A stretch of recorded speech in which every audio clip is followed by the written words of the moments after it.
নমস্কার, মৌস কিচেনে আপনাদের সকলকে স্বাগত। আবারও চলে এসেছি একটি নতুন রেসিপি নিয়ে।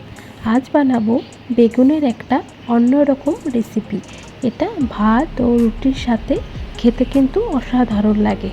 তাহলে দেরি না করে দেখে নিন আমি কিভাবে বানাই। এখানে আমি নিয়ে নিয়েছি বেগুনটাকে আমি কেটে নিয়েছি, তারপর ভালো করে জল দিয়ে ধুয়ে রেখেছিলাম।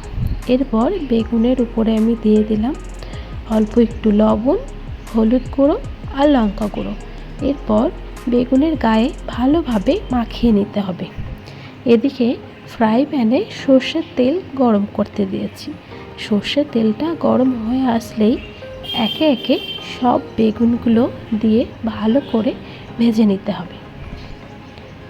যদি আপনারা আমার চ্যানেলটিকে সাবস্ক্রাইব না করে থাকেন তাহলে এখনই সাবস্ক্রাইব করে দিন। এক দিকটা আমার ভাজা হয়ে গেছে বেগুনের, এবার উল্টো দিকটা ভালো করে ভেজে নেব। এখানে আমার প্রায় সব বেগুনগুলোই লাল করে ভাজা হয়ে গেছে, তুলে নেব।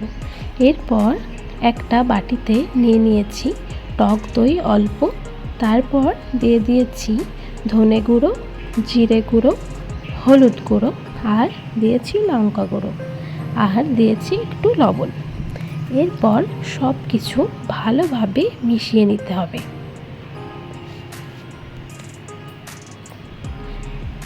তারপর ওই তেলের মধ্যে দিয়ে দিয়েছি কালো জিরে ফোড়নে। কালো জিরেটা দেওয়ার পরে কুচনো পেঁয়াজ দিয়েছি। পেঁয়াজটা একটু লাল করে ভেজে নিয়েছি। তারপর দিয়েছি কয়েকটা চেরা কাঁচা লঙ্কা আর দিয়েছি আদা রসুনের পেস্ট, একদম অল্প।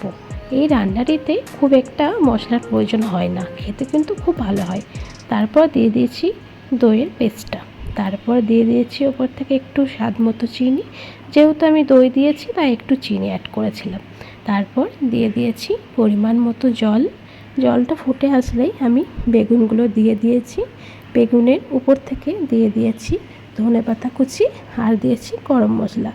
রেসিপিটা কেমন লাগলো অবশ্যই কমেন্ট করে জানাবেন। আর নিত্য নতুন ভিডিও পেতে আমার চ্যানেলটিকে অবশ্যই সাবস্ক্রাইব করে দেবেন। ভালো থাকবেন, সুস্থ থাকবেন। আজকের মতো টাটা।